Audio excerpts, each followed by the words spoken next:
And something to think about when you're talking about building your own PC, if you buy a good quality power supply, it's gonna last a long time, 10 years. So make sure that you buy one of an appropriate size that you're willing to upgrade and keep the same power supply.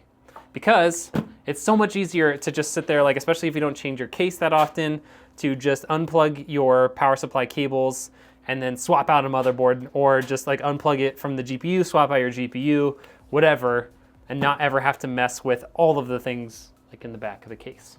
So think about that.